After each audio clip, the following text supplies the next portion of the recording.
Friends, हमने कल भी और आज भी पिछले 2-3 लेक्चर्स जो हुए हैं वो सेंटर ऑफ मास फ्रेम के हुए हैं। हमें क्वेश्चंस को देखकर पता नहीं चलता कि सेंटर ऑफ मास से भी हो सकता फ्रेम से, लेकिन हम करते हैं बहुत इजीली सॉल्व हो जाता है।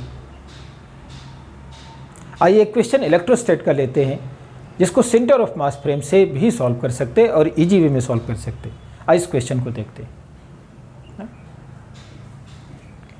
सपोज ये हॉरिजॉन्टल सरफेस है और इस पर 2 बॉडीज हैं, बोथ बॉडीज का मास सेम है, स्मॉल m। दोनों के चार्ज भी प्लस क्यू है, सेम है, आइडेंटिकल बॉडीज हैं, चार्ज भी आइडेंटिकल है, दोनों पॉजिटिव। ये समथिंग डिस्टेंस है r0 पे है, एक दूसरे से r0 डिस्टेंस पे है। मैं ऐसे लिख दूं, ये पार्टिकल लाइक चार्ज हैं। इन दोनों को वेलोसिटी v0 दी गई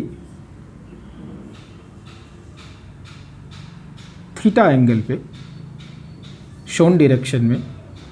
दोनों हॉरिजॉन्टल से थीटा एंगल मेक कर रहे, एक ऐसे above horizontal theta right side, एक left side above horizontal theta.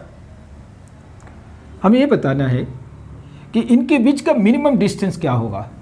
ये मूव करते करते ये हॉरिजॉन्टल सरफेस पे ये सारा मोशन हो रहा, ये वर्टिकल नहीं है, हॉरिजॉन्टल है। मिनिमम डिस्टेंस बताना है। एक बात का ध्यान रखें कि हॉरिजॉन्टल डायरेक्शन में इन दोनों बॉडीज, इसको मैं फर्स्ट बॉडी नाम दे देता हूँ, इसको सेकंड। तो velocity of first body along x axis will be v1 cos theta and velocity of second body along x axis will be v0 minus of v0 cos theta. Velocity of first body along y axis, this vertical, will be v1 sin theta. This one will be also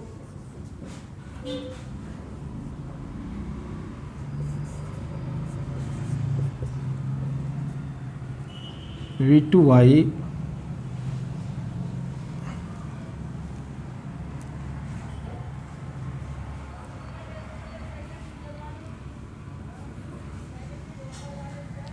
v0 sin theta. This is also v0. I am taking v0. This is also v0. This is also v0. Okay na?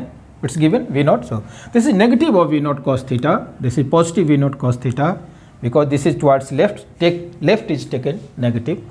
Both are upward. That's why इन दोनों को मैंने positive ले लिया। अब ध्यान दें, at initial stage मान लीजिए एट t इक्वल्स टू 0, जब डिस्टेंस उनके बीच में r0 है तो रिलेटिव वेलोसिटी क्या होगी? Relative velocity along y axis तो 0 है क्योंकि दोनों की वेलोसिटी सेम डायरेक्शन में इक्वल वैल्यू के साथ है, v0 sin थीटा। तो relative velocity at t equals to 0 along y will be 0।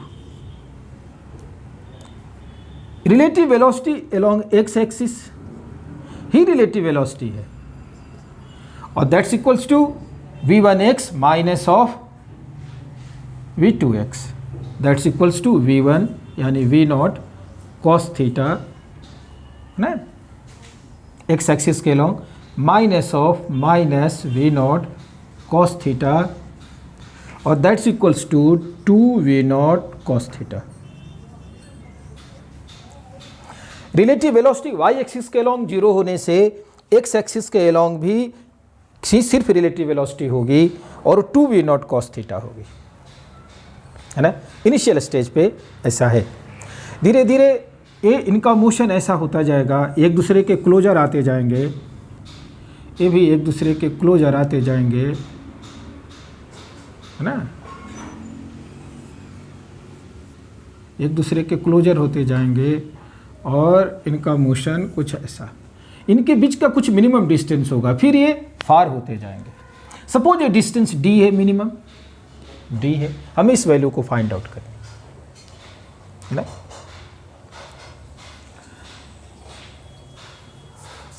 मैं इसको सेंटर ऑफ मास फ्रेम से बात करूं तो kinetic energy of the system in centre of mass frame क्या होगा? Kinetic energy in centre of mass frame at t equals to 0 means at initial stage, you know, half mu v relative squared ना, v relative mu v relative squared, that's equal to ना, हम ऐसे लिख दें, that's equals to half, दोनों m मास की body है, mu होता है m1 m2 by m1 plus m2, m1 is m, m2 is m, m1 plus m2 is 2m mu. v relative हमें मिल चुका है 2v not cos theta, 2v not cos theta squared है। वैसे तो यही जो काइनेटिक एनर्जी है centre of mass frame में ये चेंज होती है, kinetic energy of centre of mass नहीं चेंज होता। क्यों? एक्सटर्नल फोर्स जीरो है, इसलिए kinetic energy of centre of mass change नहीं होता। एक्सटर्नल फोर्स में सेंटर ऑफ मास की वेलोसिटी नहीं चेंज होगी, इसलिए kinetic energy of centre of mass कहने की जरूरत नहीं विद रिस्पेक्ट टू ग्राउंड है ना, वो चेंज नहीं होगा। यही एनर्जी इनके change in electrostatic potential energy में कन्वर्ट हो जाएगी, क्योंकि फाइनल स्टेज पे जब मिनिमम डिस्टेंस होगा, मिनिमम से कब होगा? ये वेलोसिटी एक्स हॉरिजॉन्टल के अलोंग दोनों चलते रहेंगे क्लोजर क्लोजर, जब दोनों की वेलोसिटी एक साथ एक्स एक्सिस के अलोंग जीरो हो जाएगी तो फिर ये फर्दर एक दूसरे के क्लोजर नहीं हो पाएंगे, सिर्फ वाई एक्सिस वाली वेलोसिटी होगी और फिर इनके बीच में ऐसे मोशन होगा है ना, वो फिर तो रिपल्शन के ड्यू टू फार होते जाए। तो क्लोजेस्ट डिस्टेंस पे, मिनिमम डिस्टेंस पे रिलेटिव वेलोसिटी जीरो हो जाएगी, y के अलोंग तो ऑलवेज जीरो रहेगी रिलेटिव वेलोसिटी एब्सोल्यूट वेलोसिटी नहीं, x के अलोंग यहाँ भी जीरो हो जाएगी मिनिमम डिस्टेंस पे। तो ये पोर्शन का जब मिनिमम डिस्टेंस होगा तो kinetic energy in centre of mass frame zero हो जाएगा, ये एनर्जी इलेक्ट्रोस्टैटिक पोटेंशियल की में चेंज में कन्वर्ट हो जाएगी। That's equals to initial electrostatic potential energy क्या है? K 1/4 pi epsilon not Q1 Q2 यानी Q square by R naught, और फाइनली कितना हो जाएगी? This D minimum distance, we need D। एक लाइन में क्वेश्चन सॉल्व है ना, एक लाइन में ये question solve, we can have okay, this one of the m will be cancelled, 2 into 2 4, this 4 will be cancelled, we can out okay, small m v naught square cos square theta है ना, इनको इधर ला into 4 pi epsilon naught by Q square equals to 1 by R naught minus 1 by D.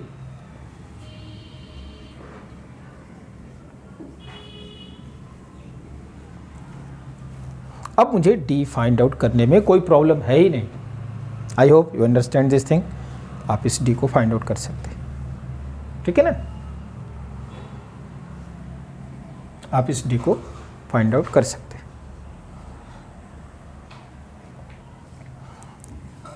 Okay, तो इस electrostatic के questions को भी हम सेंटर ऑफ मास फ्रेम में करें तो ऑब्जेक्टिव क्वेश्चन के लिए बहुत छोटा सा पोर्शन हमें लिखना पड़ेगा। मैं तो इसीलिए इतना लिख रहा कि आप समझ पाएँ, अदरवाइज प्रैक्टिस हो जाए इस फ्रेम की तो बिना लिखे जल्दी से आंसर तक पहुंच जाएंगे। Thank you.